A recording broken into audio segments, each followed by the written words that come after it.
जो आपकी मोहब्बत है ये भी अल्लाह पाक ने डाली है। मैं आपके साथ तशरीफ लाए हुए आपके पंजाब की टीम मोहतरम मियाँ असलम इकबाल साहब और मोहतरम मियाँ हम्माद अजहर साहब, उनको भी खुश आमदीद कहता हूं। अब मैं चाहता हूं ऐसा नारा लगाएं जिससे महसूस हो कि इस वक्त पाकिस्तान का सबसे बड़ा लीडर जिसे उलमाओ मशाइख और अवाम की दुआएं हासिल हैं वो आपसे खिताब करने लगा है। नारा तकबीर, नारा रिसालत, नारा रिसालत, इस्लाम, इस्लाम, पाकिस्तान, मोहतरम जनाब इमरान अहमद खान नियाजी साहिब। बस बस बस बिस्मिल्लाहिर्रहमानिर्रहीम। अल्लाह तेरी इबादत करते हैं, तेरे से मदद मांगते हैं। जनाब पीर सैयद मुनव्वर हुसैन शाह साहब, मैं आपका और अपने सारे मोअज़्ज़ज़ मुशाइख जो सारे पाकिस्तान से यहाँ आए हुए हैं, मैं पहले तो आप सबको खुशामदीद कहता हूँ और मुझे खुशी है कि इस मौके पे मैं आप सबसे अपनी अब बातचीत भी कर लूँ और जो मेरे ख्यालात हैं अपने मुल्क के ऊपर वो भी आपके सामने रख लूँ। यहाँ बात नहीं करनी। सबसे पहले जी मैं ये वाज़े कर दूं कि मैं कोई इस्लाम का स्कॉलर नहीं हूं। मैं कभी भी अपने आप को कोई इस्लाम का आलिम नहीं समझा, लेकिन मैं एक वो इंसान हूं जिसने आहिस्ता आहिस्ता अपनी ज़िंदगी के तजर्बे से, और तजर्बा वो जो कि मेरी क्रिकेट की वजह से सारी दुनिया में मुझे फिरने का मौका मिला। मैंने अपनी यूनिवर्सिटी भी बाहर की और फिर कोई अपने 20-25 साल ज़िंदगी के आधा वक्त पाकिस्तान गुजारता था और आधा मुल्क से बाहर गुजारता था क्रिकेट की वजह से। तो मैंने अपनी ज़िंदगी के तजर्बे से और दुनिया को स्टडी करते हुए मैं अपने दीन की तरफ आहिस्ता आहिस्ता आता गया। और मैं जो बातें करता हूं वो मैं एक स्कॉलर की हैसियत से नहीं करता। वो इंसान जो अपने आप को बड़ा खुशकिस्मत समझता है कि अल्लाह एक अपना कभी किसी के ऊपर खास करम करता है तो उसको वो ईमान दे देता है। अल्लाह का जो सबसे बड़ा तोहफा, मैं अपने बेटों को भी ये बताता हूं कि अगर किसी जो सबसे बड़ी नेमत अल्लाह किसी को दे सकता है वो है ईमान की। बोला नहीं है, वो है ईमान की। अगर ईमान इंसान को दे देता है, मेरी नजर में, फिर से मैं एक स्कॉलर नहीं अपनी हैसियत से बात कर रहा हूं, वो इंसान को आजाद कर देता है। जो ईमान है वो सच्चा ईमान है ही वो जो एक इंसान को आजाद कर देता है। क्योंकि वही जब आप ला इलाहा इल्लल्लाह आपके दिल में जब अल्लाह ईमान डाल देता है उसका मतलब ही कुछ और हो जाता है। बनिस्बत के हम दुनिया में मैंने बड़े मुसलमान देखे हैं, कलमा भी पढ़ते हैं, लेकिन वो उनको आज़ाद नहीं करता। कुरान की एक मैंने आयत पढ़ी थी कि ईमान वाला आदमी ईमान वाले आदमी को पहचान लेगा। वो कैसे पहचानेगा? मेरी नज़र में वो आज़ाद हो जाते हैं, वो अपनी नफ्स पे काबू पा जाते हैं, उनके खौफ दूर हो जाते हैं, वो लालच को कंट्रोल कर लेते हैं, पैसे को इस्तेमाल करना सीखते हैं, पैसे से इस्तेमाल नहीं होते। सबसे बड़ी बात कि वो सिवाय अल्लाह के किसी के सामने नहीं झुकते। जो खौफ का बुत मेरी नज़र में, मेरी ज़िंदगी के तजर्बे में, जो अल्लाह ने इंसान को अशरफुल मखलूकात बनाया, अजीम मखलूक, वो इसलिए अपनी परवाज नहीं कर सकता, सबसे बड़ा जो बुत जब वो नहीं तोड़ता वो है खौफ का बुत। मरने से मैं डरता हूं, मैं जालिम के सामने नहीं खड़ा होता, मैं नौकरी कर रहा हूं, मैं अपने ज़मीर के खिलाफ जाता हूं कि मेरी नौकरी ना चली जाए। मैं तो इसको भी शिर्क समझता हूं। जिधर आप अपने ज़मीर का सौदा करते हैं और राय हक से हटते हैं, मेरी नजर में तो वो भी शिर्क है। पैसे की पूजा करना, पता है कि मैं चोरी कर रहा हूं, करप्शन कर रहा हूं, लेकिन मैं हर चीज जस्टिफाई कर लेता हूं कि जी मेरे घर में पैसा नहीं था इसलिए चोरी कर रहा हूं। मैंने तो जिंदगी में लोगों को हर चीज को जस्टिफाई करता देखा है। कत्ल को भी वो जस्टिफाई कर देते हैं, करप्शन को, कत्ल को, झूठ को, जना को, सब कुछ जस्टिफाई इंसान कर सकता है। तो जो ईमान होता है वो इंसान को बदल देता है। वो असल में इंसान का जो किबला है वो सही किबला आ जाता है, उसका डायरेक्शन जिंदगी का बदल जाता है। वो बजाय दुनिया में रहने के वो अपनी आखिरत की फिक्र करनी शुरू कर देता है, और वो फिर उसका कैरेक्टर भी बदलना शुरू हो जाता है। कभी भी इंसान का कैरेक्टर नहीं बदलता मेरी नजर में, जब सिर्फ ईमान ही कैरेक्टर बदल सकता है इंसान का। तो ये मैं समझता हूं सबसे बड़ी नेमत अल्लाह की। तो जब मैं वजीर आजम बना और मेरा ये सारी दुनिया का तजर्बा था कि वो मुल्क जो आगे निकल गए, जो तरक्की याफ्ता मुल्क हैं, जिधर हमारे यहां से पाकिस्तानी मरते हैं वीजा लेके उन मुल्कों में जाने के लिए, मैंने जब उन मुल्कों को स्टडी किया तो मेरे मोअज़्ज़ज़ मुशाइख, मैं इस नतीजे पे पहुंचा कि वो मदीना के रियासत के असूलों पे हमारे से ज्यादा करीब हैं।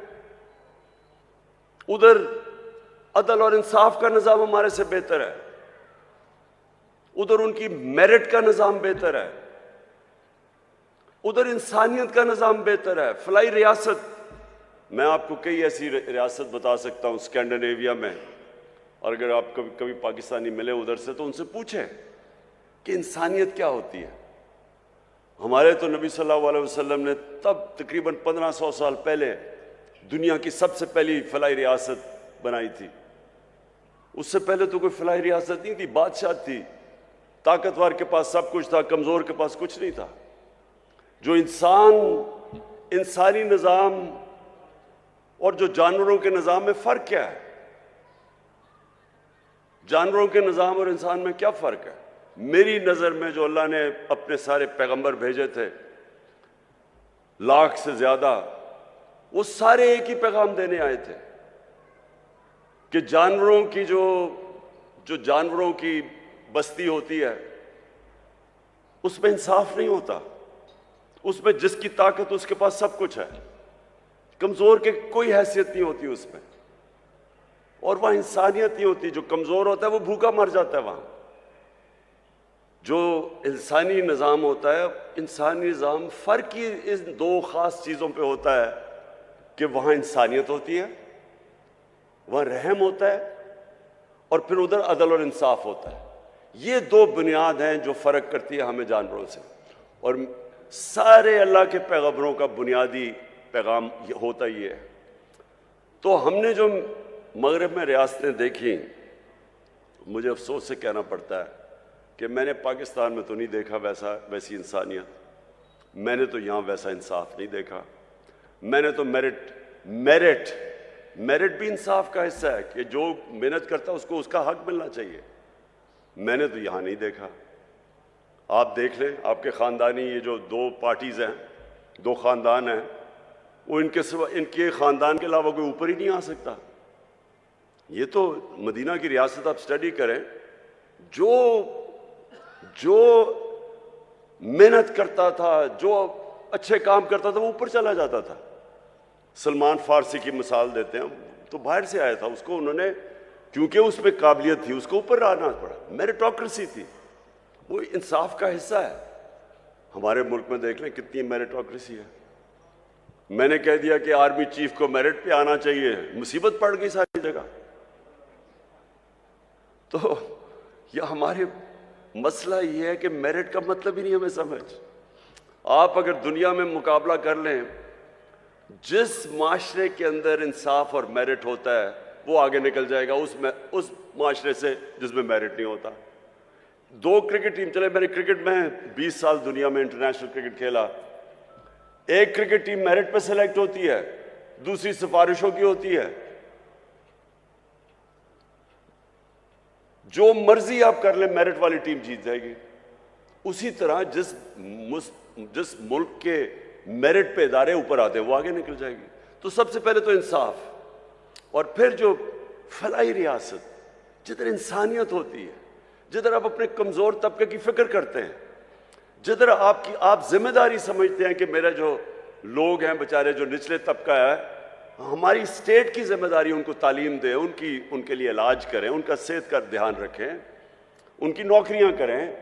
ये आज आप यूरोप चले जाएं, बरतानिया चले जाएं, आप इन मुल्क को, अली पीछे हो, आप दुनिया में चले जाएं, हर जगह के ऊपर आपको यही नजर आएगा कि बेहतर उनका सिस्टम, सोशल सिक्योरिटी सिस्टम बेहतर है, फलाई रियासतें हैं।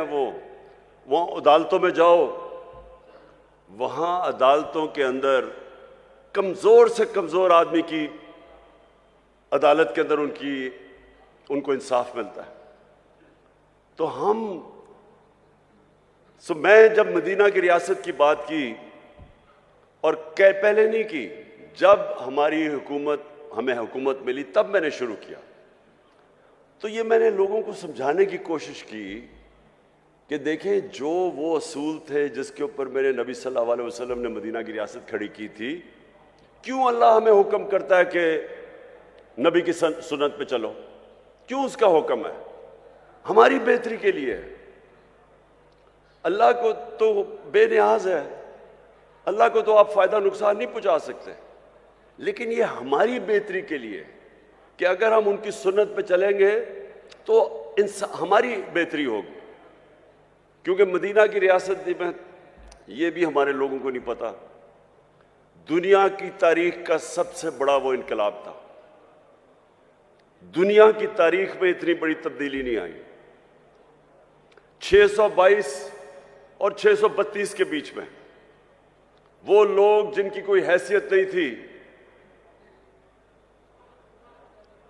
वो दुनिया के लीडर्स बन गए।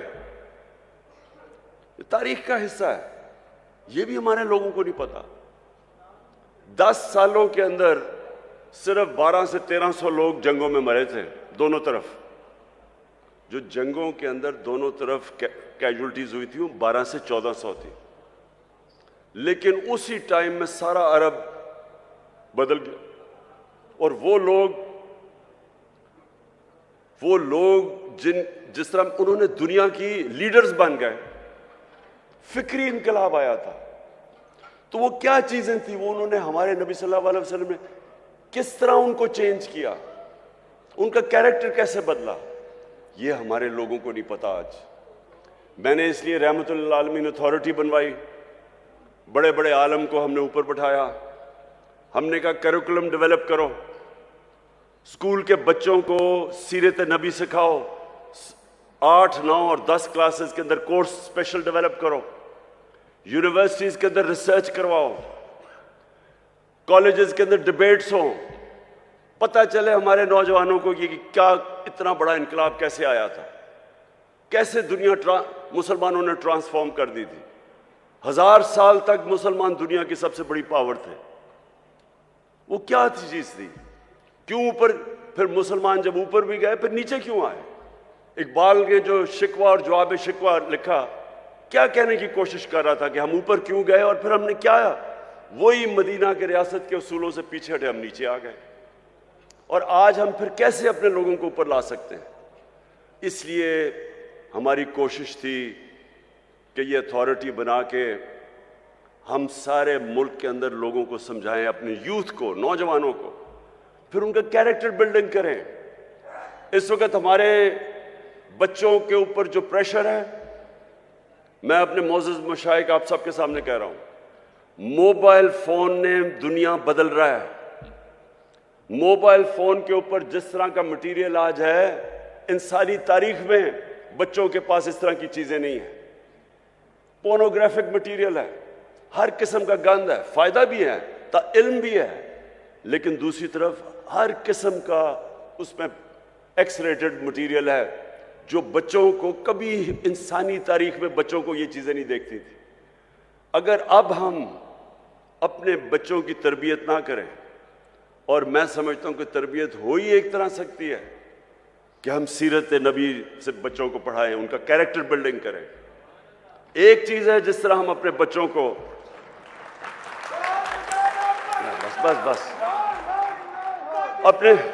बस बच्चों को अभी से उनकी तैयारी करवाएं अपनी हिफाजत करने के लिए, कि जिस तरह का ये है। और मैं आपको बता रहा हूं, मैं जब प्राइम मिनिस्टर था, मैंने जब आईजीज को बुलवाया, उनसे पूछा कि बताएं कौन सी जुर्म तेजी से बढ़ रहे हैं।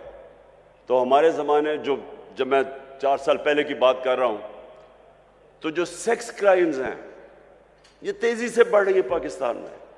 बच्चों से जो ज्यादती हैं वो बढ़ रही हैं, और वो इसकी बहुत बड़ी वजह मोबाइल फोन है। लेकिन हमें अब अपनी बच्चों की तरबियत की जरूरत है। और मैं फिर से कहता हूं कि एक ही तरीका है, हम अपने बच्चों का कैरेक्टर बिल्डिंग कर सकते हैं सीरत नबी से। और मैं दूसरी बात कहता हूं कि देखें, मुझे बार बार कहा जाता है कि आप बड़ी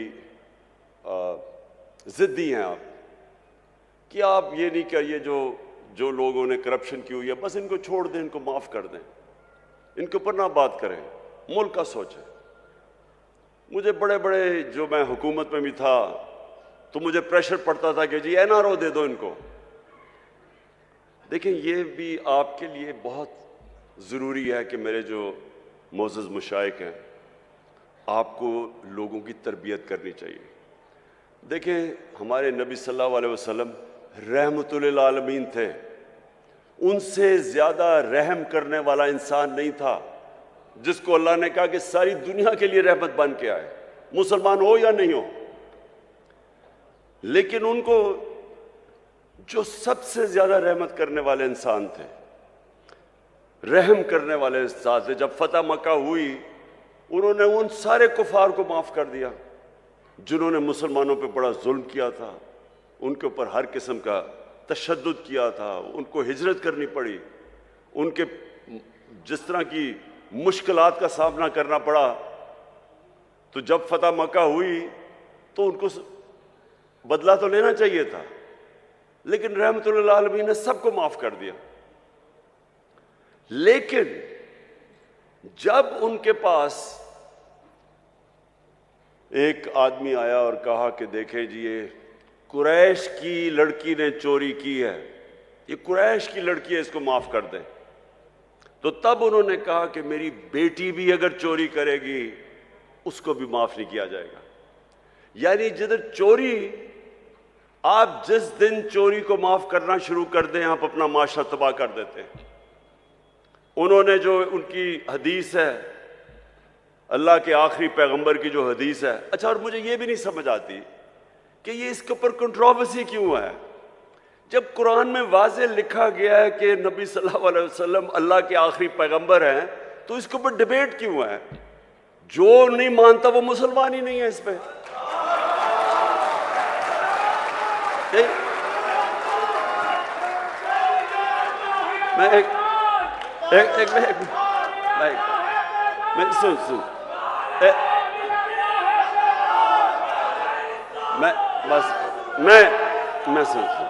मैं सिर्फ ये कह रहा हूं कि ये बार बार के जी वो फलाना कायदियानी है, किसी के ऊपर भी उंगलियां उठाई जाती हैं। मैं सिंपल बात कर रहा हूं, जिसने भी कुरान पढ़ी हुई है उसमें ये चीज तो वाज़ेह है ना कि मोहम्मद मुस्तफ़ा नबी सल्लल्लाहु अलैहि वसल्लम अल्लाह के आखिरी पैगंबर है, वाज़ेह है। तो इसके ऊपर तो डिबेट ही नहीं है। हम ऐसे कभी किसी के ऊपर उंगली उठाते हैं। अच्छा, तो मैं ये अब आपको देखें, ये बहुत जरूरी है हम सब के लिए ये जो वक्त है इस वक्त पाकिस्तान में, ये बहुत अहम वक्त है। वक्त क्या है कि हमारे मुल्क के ऊपर बैरूनी साजिश करके इस मुल्क के वो नामवर डाकुओं को ऊपर बैठा दिया गया है जो 30 साल से चोरी कर रहे हैं। मुल्क आते हैं, हुकूमत करते हैं, मुल्क को लूटते हैं, वापस बाहर चले जाते हैं, फिर एनआरओ लेके फिर वापस आते हैं, फिर चोरी शुरू कर देते हैं, फिर बाहर चले जाते हैं, पैसा मुल्क का बाहर ले जाते हैं। अब मैं सवाल ये पूछता हूं कि अगर एक बहसियत माशरा हम इस जुल्म और नाइंसाफी के खिलाफ अपनी आवाज बुलंद नहीं करते और इसका मुकाबला नहीं करते, हमारे और भेड़ बकरियों में कोई फर्क नहीं है। इससे बड़ा जुल्म क्या है? चोरी। आप ये ऐसे है कि आपके घर में कोई चोरी करे, चोरी करके चला जाए और थोड़ी देर बाद के जी मेरी चोरी माफ कर दो। कौन करेगा? आपका कोई घर लूट के जाए, माफ करेंगे उसको? कहेंगे पहले पैसे वापस करो। तो करप्शन तो मुल्क का पैसा चोरी है। वो जो सारे अवाम का, जो स्कूलों पे, अस्पतालों पे, जो हर चीज अवाम की सहूलतों के लिए पैसा, वो चोरी करके बाहर ले जाते हैं और फिर थोड़ी देर बाद कहते जी इसको माफ कर दो। और जब इमरान खान नहीं मानता तो कहते बड़ा जिद्दी है, भाई मेरा अपना पैसा होता शायद मैं माफी कर देता इन चोरों को, लेकिन अवाम का पैसा है ये, या गुर्बत है, लोग भूखे मर रहे हैं, 5 करोड़ पाकिस्तानी 2 वक्त की रोटी नहीं खा सकते, उनका पैसा चोरी करके तुम बाहर चले जाओ और फिर आगे कहोगे जी अब इनको एनआरओ दे दो। देखिए ये मुल्क का मसला है। मेरे नबी सल्लल्लाहु अलैहि वसल्लम ने वाज़ेह तौर पे कहा कि जो कौम छोटे चोरों को जेल में डाल देती है और बड़े डाकुओं को माफ कर देती है, एनआरओ कर देती है, नहीं पकड़ती, वो कौम तबाह हो जाती है। आज आप कोई गरीब मुल्क में चले जाएं, क्योंकि मैंने सारी दुनिया देखी है, किसी गरीब मुल्क में चले जाएं, गुर्बत का असल वजह ये क्या है? वहां ताकतवर कानून से ऊपर है, कमजोर जेलों में जाता है। अब किसी मुल्क में चले जाएं, नाइजीरिया तेल के जखीरे पे बैठा हुआ है, सबसे ज्यादा जो तेल है वो नाइजीरिया के अंदर है, वहां गरीबों की फौज है। वहां क्यों गुर्बत है? क्योंकि उनके भी ऊपर लोग बैठ के पैसा चोरी करके मुल्क से पैसा बाहर लेके जा रहे हैं। स्विट्जरलैंड चले जाएं, स्विट्जरलैंड में कोई वसाइल ही नहीं है। हमारे जो शुमाली इलाके हैं, नॉर्दर्न एरियाज, स्विट्जरलैंड से दुगने बड़े साइज में और स्विट्जरलैंड से बहुत ज्यादा खूबसूरत है। वो मुल्क जिसके पास है ही कुछ नहीं सिवाय पहाड़ों के, वो दुनिया का सबसे खुशहाल मुल्क है, क्योंकि सबसे ज्यादा दुनिया के अंदर इंसाफ स्विट्जरलैंड में है, सबसे ज्यादा कानून की हुक्मरानी स्विट्जरलैंड में। किसी ताकतवर की जरूरत नहीं है कि मुल्क का पैसा चोरी करके बाहर चला जाए। किसी ताकतवर का जरूरत है कि किसी की जमीन पे कब्जा कर ले या किसी के घर पे कब्जा कर ले। कानून है, इंसाफ है। हजरत अली रज़ी अल्लाह ताला ने फरमाया था कि कुफर का निज़ाम चल जाएगा लेकिन नाइंसाफी और जुल्म का निज़ाम नहीं चल सकता। हमारा ये मसला है आज। यहां कोई वसाइल की कमी नहीं है। ये अल्लाह ने हर किस्म की इस मुल्क को नेमत दी है, लेकिन ये मुल्क तब तक नहीं चलेगा जब तक हम मिलके अपने मुल्क को उन असूलों की तरफ लेके जाएं जिसके ऊपर मदीना की रियासत को खड़ा किया था मेरे नबी ने। तो मैं आप मशाइख, मोअज़्ज़ज़ मशाइख, मैं ये चाहता हूं कि आप ये मेरे साथ मिलके ये मुल्क की हकीकी आज़ादी के लिए जहाद लड़ें। अब बस बस बस बस बस बस बस बस बस बस बस मैं ये पीर मुनव्वर साहब,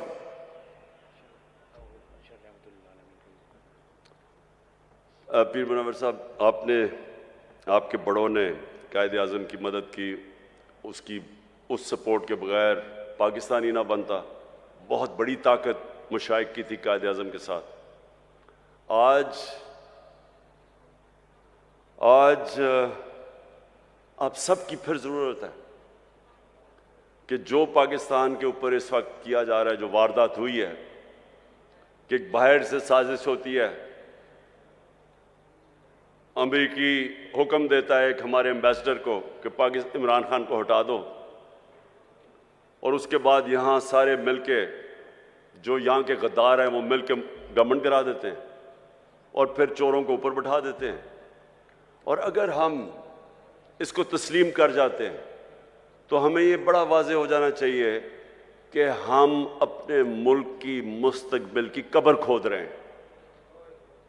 इसलिए ये जो आने वाले दिन हैं, इसमें आप सबको अपनी ड्यूटी देनी पड़ेगी अपने मुल्क के लिए।